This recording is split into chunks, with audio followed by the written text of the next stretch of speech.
Graça e paz, meus colegas e meus amigos. Quero trazer uma palavra hoje sobre a importância do companheirismo. E coloquei como título dessa reflexão: sozinho não. Sozinho não. Quero começar essa reflexão fazendo uma pergunta. O que você faria se estivesse sozinho e se o Senhor lhe abrisse uma grande porta para a evangelização? Você aproveitaria essa porta aberta ou não? Vou repetir a pergunta. O que você faria se o Senhor lhe abrisse uma porta e você estivesse sozinho, uma porta para a evangelização? Você aproveitaria essa porta aberta ou não? Eu, para dizer a minha reação, eu seguiria um impulso muito grande para evangelizar. Eu creio que eu sairia para evangelizar. Mas, conforme a pergunta eu fiz, você está sozinho. Você está sozinho. Mas não foi essa a atitude do apóstolo Paulo. Veja comigo em 2 Coríntios capítulo 2, versículo 12 e 13. Quando cheguei a Troade, diz Paulo, para pregar o evangelho de Cristo, e vi que o Senhor me havia aberto uma porta, ainda assim não tive sossego em meu espírito, porque não encontrei ali o meu irmão Tito. Por isso, despedi-me deles e fui para a Macedônia. Paulo diz o porquê de não aproveitar aquela porta aberta. Por que, meus colegas, Paulo não aproveitou aquela porta aberta para a evangelização? Sabemos que o apóstolo é um gigante na área de evangelização. Ele era o apóstolo das gentes. Mas por que ele não foi evangelizar ali na cidade de Troade? Porque ele não ficou na cidade de Troade para evangelizar. Ele mesmo responde: porque não tive sossego em meu espírito, porque não encontrei ali o meu irmão Tito. É interessante que não foi uma questão teológica que o impediu de pregar o evangelho ali. Não foi uma questão administrativa, não foi falta de recursos. Foi uma questão emocional. Ele diz: não tive sossego em meu espírito. Por isso que não encontrei ali o meu irmão Tito. Numa tradução diferente, que é essa que eu acabei de ler, a NVI, nós encontramos a seguinte expressão: não tive tranquilidade. A revista Almeida, revista atualizada. Na nova versão transformadora diz assim: eu não tive paz no meu espírito. Por quê? Porque não encontrei ali o meu irmão Tito. Veja, Tito era colega de ministério do apóstolo Paulo, mas não era um colega qualquer, era um companheiro dele de jornada. Tito gozava de muita confiança do apóstolo Paulo. Aliás, foi o Tito que Paulo recomendou e instruiu para que ficasse cuidando da igreja ali na cidade, ali na ilha de Creta, né? Você se lembra disso, né? Então Tito era aquele amigão, aquele colega, aquele companheiro.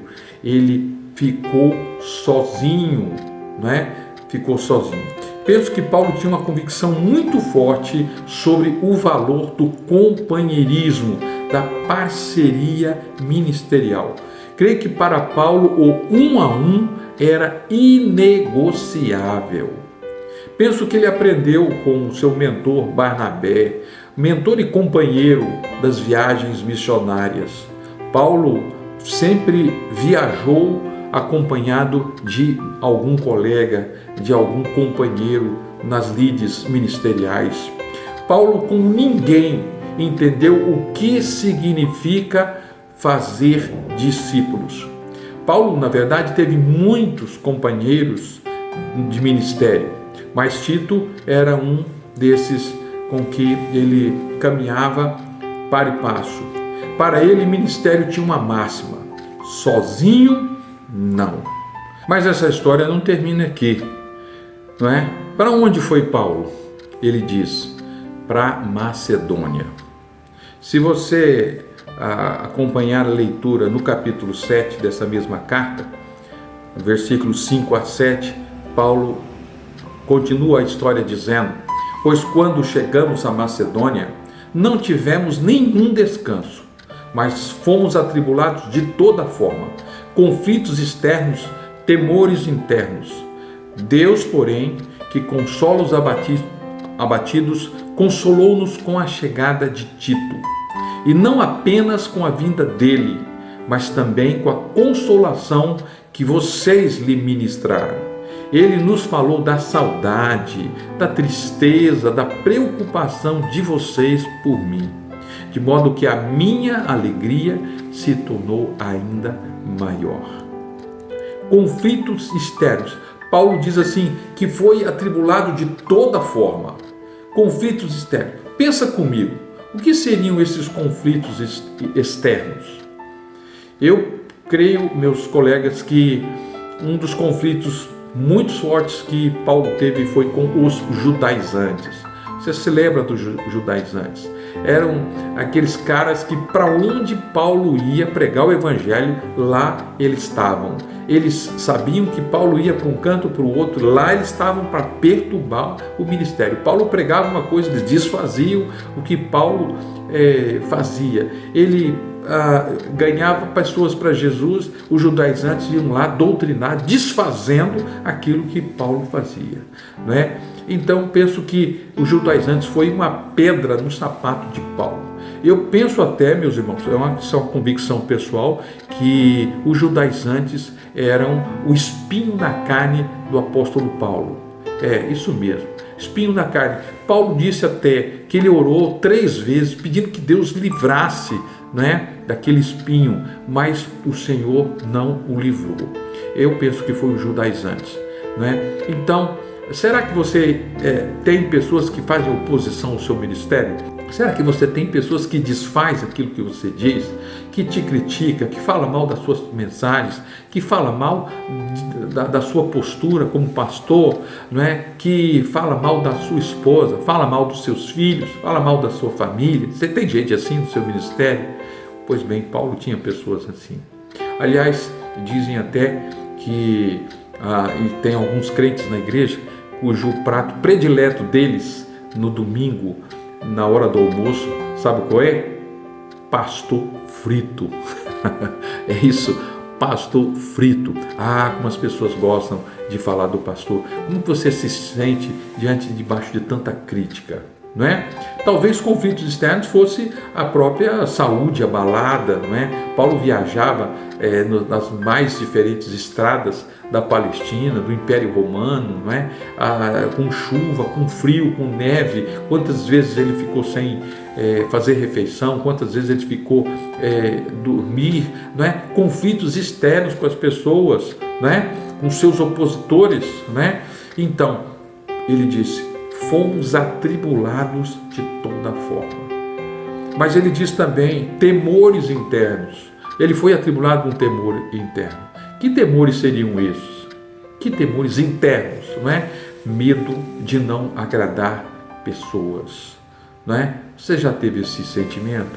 Sabe? Você tem uma palavra a dizer, Deus coloca uma mensagem na sua mente, no seu coração, você prega a palavra e você tem medo de agradar as pessoas. Você tem que combater pecado, você tem que exortar, você tem que encorajar, mas a gente fica às vezes receoso. Eu tenho que dizer aquilo que a palavra diz. As pessoas confundem a mensagem com o mensageiro, não é verdade? Então, medo de não agradar as pessoas. Eu diria medo de não agradar a Deus, não é? Você vai agradar a Deus ou vai agradar os homens? Se você agrada aos homens, não agrada a Deus. Se você agrada a Deus, não agrada aos homens. Aquele conflito que nós passamos, né? Quem sabe, medo de faltar recursos, né? Hoje nós estamos vivendo essa situação da pandemia, né? Alguns não sabem se vão receber o salário, né? A gratificação desse mês, Todos estamos apreensivos. Será que a igreja vai corresponder? Os irmãos não estão indo à igreja. Será que eles vão dizimar? Será que eles vão dizimar menos? Não é? Então a gente fica apreensivo, medo interno, né? De faltar recursos. Nós temos família, nós temos esposa, nós temos filhos, nós temos gente que depende de nós. Também pessoas na igreja, não é? Que nós cuidamos e nós sabemos do estado das pessoas. Medo, conflito interno, né? Talvez um sentimento de abandono, né? Então, como aquele caso do Alexandre Latoeiro, né? Gente que está conosco no ministério, nos apoia nos empreendimentos, de repente eles se negam a trabalhar, simplesmente eles abandonam o serviço, aceitam a função na igreja e estão trabalhando e abandonam, e a gente fica sozinho, né? Aquele medo de ficar sozinho, né? A solidão, que coisa tremenda. Dizem que o ministério pastoral é uma das atividades profissionais que o líder se sente profundamente só. Você já se sentiu assim? Você está se sentindo assim? Pois bem, veja como Deus consolou Paulo. Veja, o texto diz assim: Deus que consola os abatidos, consolou-nos, consolou Paulo com a chegada de quem? Com a chegada de Tito, Olha que coisa maravilhosa, né? Quem era Tito? Era aquele colega, aquele amigão do peito. Você tem um colega assim? Você tem um mentor com quem você pode abrir o seu coração, você pode pensar em voz alta, você pode chorar com ele, né? Você pode confessar a tentação. É melhor confessar a tentação do que confessar pecado, né? Quando nós confessamos a tentação, nós temos alguém, nós nos livramos de pecar, né? Paulo falou, olha, quando chegou Tito foi algo diferente. Mas como foi que Tito consolou Paulo?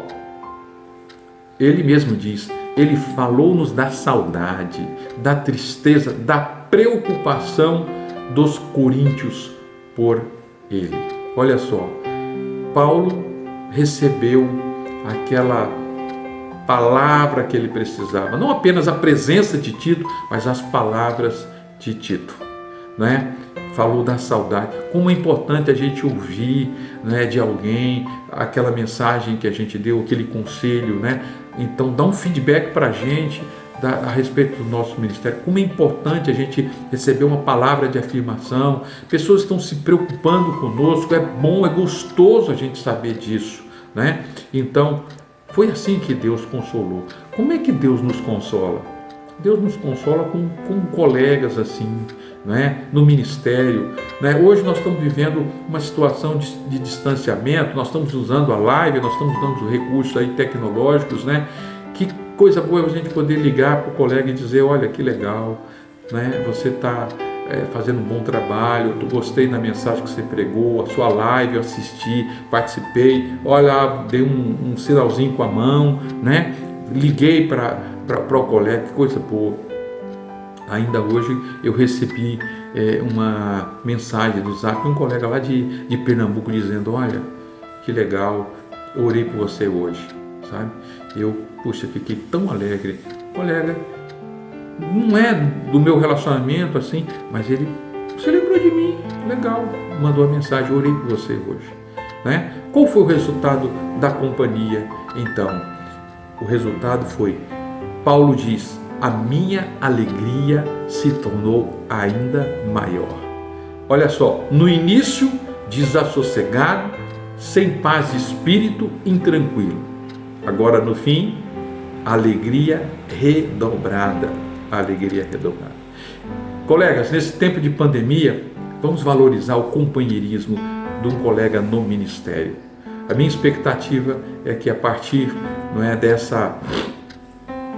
desse tempo de confinamento, nós saímos mais fortalecidos como ordem dos pastores, como pastores amigos, né? Independente do posicionamento com relação à questão doutrinária, a questão de administração da igreja, a questão de forma de pregação da palavra. Nós somos pastores, né? Nós cuidamos de gente e nós precisamos também ser cuidados, tá bom? Vamos valorizar o companheirismo. Lembre-se, sozinho não, sozinho não. O solitário busca o próprio interesse, diz lá o sábio em Provérbios capítulo 18, insurge-se contra a verdadeira sabedoria. Quem se isola busca interesses egoístas e se rebela contra a sensatez. Não se esqueça, sozinho não. Que Deus o abençoe.